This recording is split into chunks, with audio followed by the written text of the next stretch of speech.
Argiaren inguruan hizketan hasi gara, jaialdiaren hasieran, eta hurrengo gaiak ere badu zerikusi zuzena argiarekin. Argazkiak. Zu Lapurtarra zara, familiz Gipuzkoarra, azken bola hontan Bizkaiare desente zapaltzen duzu, Euskal Herri osoan barrena ibiltzen zara, eta orain, eskatuko dizut, argazki horri erreparatu, eta zer ikusten duzun, bi bersotan azaltzea. Argazki hori da gaia. Ikusten duzuna, amets.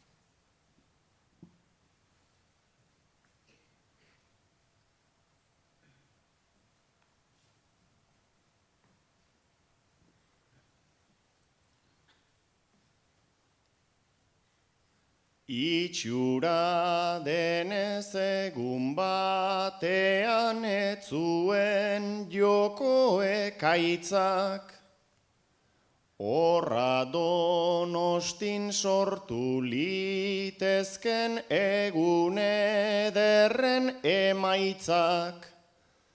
Baina agian asmakizun bat jarri didazue gaitzat. Argazki hori noiz egin ote zen horra hor galdera gaitzak. Jakobai galdetu behar diot noiz mozten diren zuaitzak.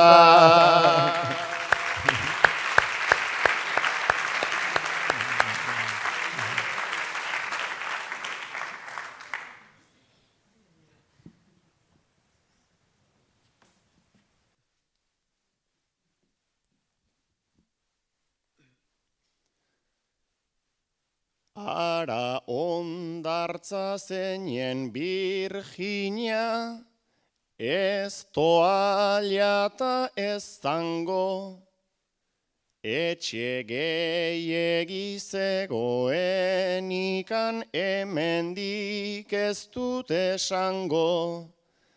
Itxasoa ere bareta zabal berdin hemengo ta hango.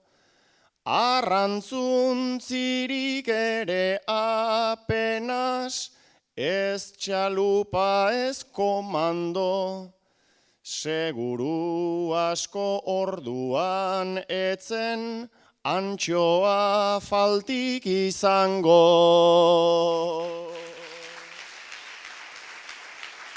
Eskerrik asko, amets, horixe da ikusi duzuna. Eta orain gure hurrengo zientzialaria Gorka Azkune dugu. Zatoz, Gorka. Informatikaria, Deustuko Unibertsitateko irakaslea eta ikerlaria. Azkenen urte hauetan gaina, Kafe Nuiar, sari pare bat behintzat irabazi dituzu. Hori da. Azkenengoa, eta bale.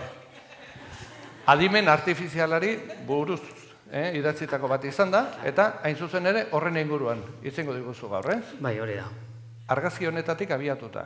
Bai, hemendik hasiko gara, eta noaino iristean. Eta zuk, ametsek ikusi duen gauza berbera ikusten alduzu argazki hortan. Bueno, ametsek bastante zarutzo junta, ez? Ni gauza simplego ikuste ditut eta hor zentrauko nahiz pixka bat. Argazkia zuk ateratakoa da? Bai, nik atatakoa da, bai. Kontxo, argazkilaria ere bada. Ez oso ona, baina bueno. Gorka, aurrera. Eskerrik asko. Bueno, hori, argazkia ikusteako, adibidez, ametsek esan ditun hainbat eta hainbat gauza, ezta? Askotan pentsarazteigu noladan posible irudi batek hainbeste gauza iradokitza gure buru barrun, ez? Zelenik eta behin esan berda, edozein pertsona gau ikusten duen esango bla, hor itxasua ikusten dut, irla bat ikusten dut, mendie, etxe batzuk, ondartza, gauza esango dugu, hori, simpleago, ezta? Nik honen etortzeten galdera da pixkat, irudi hau azken baten zer dan. Ikusten duzuen bezala, irudi hau hemen ordenagailu baten dago, eta hor proiektauta ikusten duzue, eta ordenagailu batentzat irudi hau pixel pilo bat besterik ez da. Segurunez pixel hitza haitu duzue inoiz, megapixel eta kamarak eta askotan haitzan gauza bada. Eta zer da pixel bat? Pixel bat karratu txiki bat besterik ez da. Karratu hori oraindik eta txikiago izen, irudien kalitatea normalen hobea izaten da.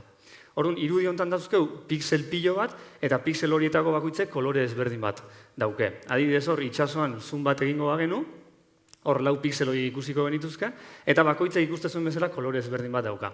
Kolorea errepresentatzeko ordenagailuetan 3 zenbaki erabiltzen dira. Hor ikusten duzue, zenbaki bat gorriantzako, beste bat berdeantzako, eta beste bat urdinantzako. Eta 3 kolore horien kombinazioz, edozein kolore errepresenta daiteke ordenagailu batean. Beraz, azken baten, irudi honetan zer da benetan daukeuna, azpien, oinarrien, ia 6 milioi pixel dauzkeu. Eta pixel bakoitzek 3 zenbaki dauzkenez, 18 milioi zenbaki dauzkeu irudi horretan. Claro, 18 milioi zenbaki pilo badia, eta galdera, lehen hori egin deten galdera, orain, perspektiba honekin begiratuta, benetan da, nola dan posible, zenbaki batzuetatik, 18 milioi zenbakitatik, kontzeptu horietara jutea. Nik esan dizkizuten kontzeptuetara, edo ametxek bere bertsoan erakutsi dizkigun beste kontzeptu agian landuago batzuetara, ezta? Eta hori da galdera, nola da hori posible? Hori ikusiko dugu gaur hemen pixka bat. Lehenik eta esan beharra dago, posible izan badela, ze guk gure garunen ja egite du prozesu hau. Guk azken baten zerbait ikusten dugunen, irudi bat ikusten dugunen, gure begietara iristea, eta nerbio optikoan bitartez zenbaki batzuk, voltaia batzuk, gure garunera jatzen dire eta hori interpretago egiten ditugu, eta interpretazio horren ondorioz kontzeptuek gertetzen debe, ezta? Orduan, egitea posible da, eta gizakio egiten baldin badeu, zegatik ez du egingo ordenagailu batek. Esan nahi detena da, badago funtzio bat, programa bat, nahi dezuen bezala ditu, zenbaki horietatik kontzeptu horietara juten dana, eta hori bilatu behar dugu. Orduan, lehenengo gauza pentsau dezakeguna da, bueno, nik ja ordenagailuek programatzen badakit, jarriko naiz ordenagailua programatzen, eta saiatuko naiz programa hori idazten. Pixel hau kolore ontako baldin bada, hemen baldin badago, eta diferentzia eta bla, bla, bla, bla, hor eraikuntza badaukeu. Zer da gertatzen dana? Olako programak idazten balditugu, ezinezkoa dana programa bat idaztea, kasu guztietan funtzionauko diguna. Kontzeptu danantzako edo gehien entxuentzako, eta irudi danantzako. Ezinezkoa da. Zeratik arazo hau oso komplexu edalako. Gu guretzat gauza simplea da, baina simplea da milioika urteko evoluzion ondorioz, eta guk txikitan ikasketa fase oso luze bat pasatzen degulako. Baina ordenagailu batentzat oso arazo komplexu da. Orduan, zientzialariek haiau ziren ondorio batera.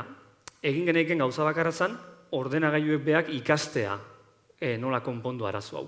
Ordenagailuak beak ikasi behar du, nola errekonozitu eraikuntza bat, itsasoa eta bar, irudi ezberdinetan. Eta hori da, adimen artifizialak daukan arlo bat, eta izena du ikasketa automatikoa.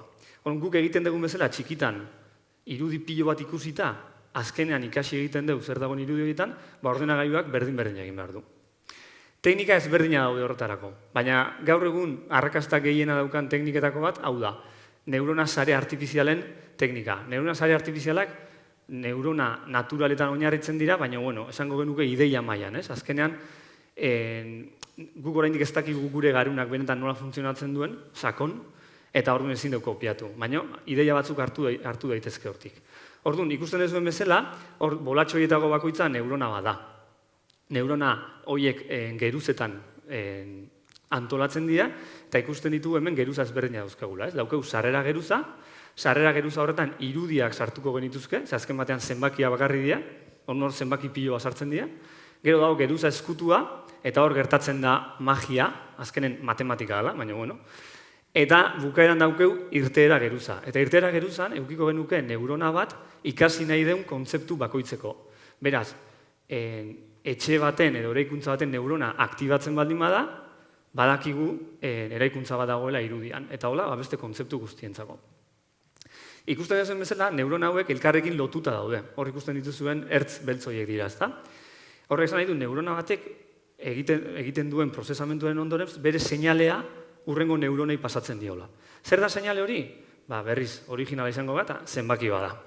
beste zenbaki bat. Orduan, zenbaki asko sartzen dira, neurona bakoitzak operazio matematiko oso simple bat egiten du, eta operazio horren emaitza beste zenbaki badala, bidali egiten du beste neuroneta.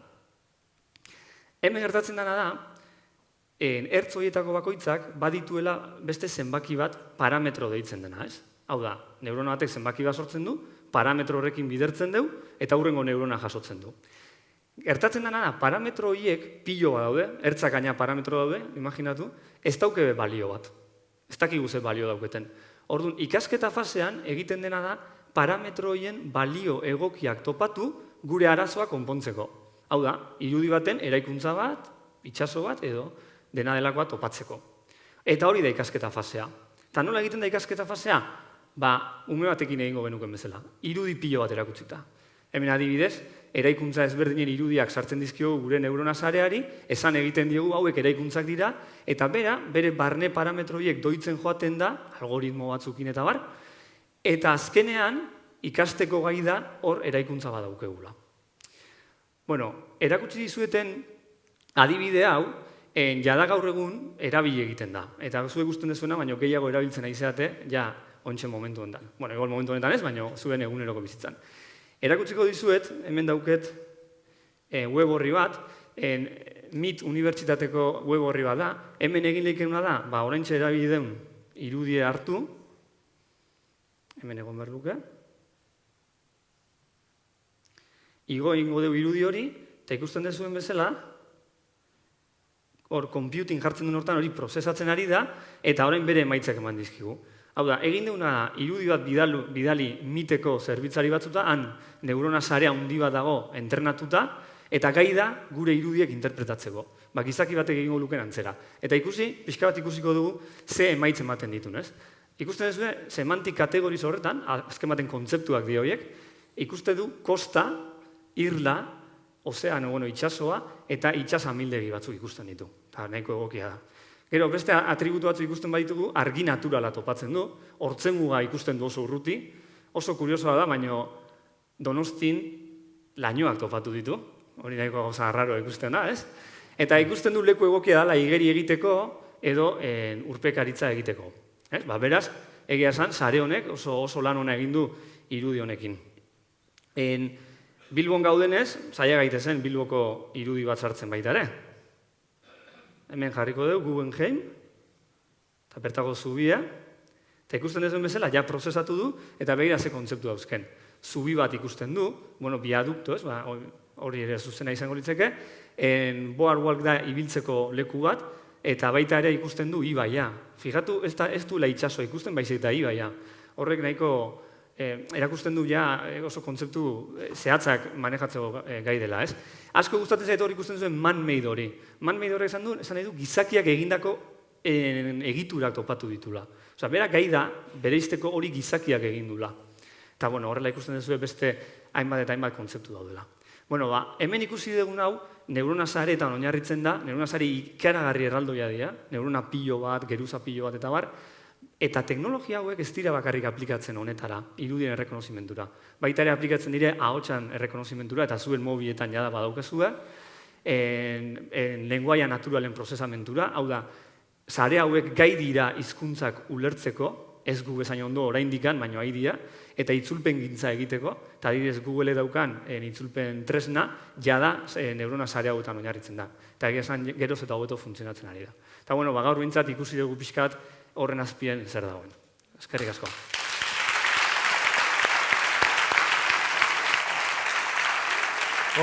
Ez dut imaginatu ere nahi, zehatako litzateken hor, ne argazkia sartu ezkeo.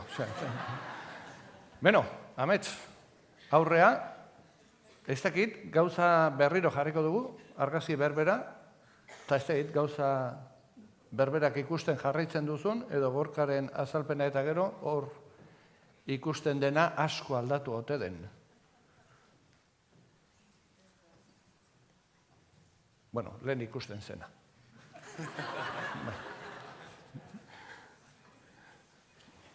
Imaginatu hor dagoela argazkia.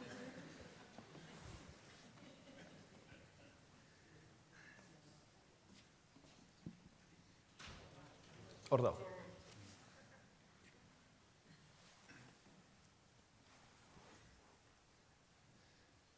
Zientzilariek beren senonez aztertzea erabaki, eta bereizi omen zituzten ez dakitzen bat zenbaki.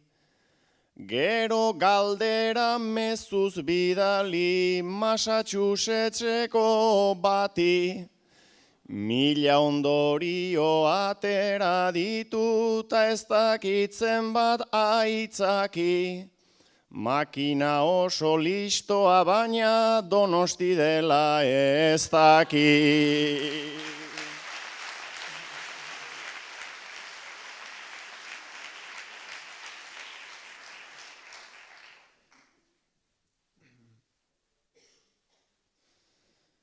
Baina argazkiak naiz itzulpenak aurrerantz doa tombola. Bakoitzak ditu 1000 pixel ta ikusi dira hola. Bersoak ere 11 pintzel espaldin badu ajola. Guk ere 1000 konexio raro barruan arranopola. Bersoak daukan abantaila da Photoshopik ez dagola.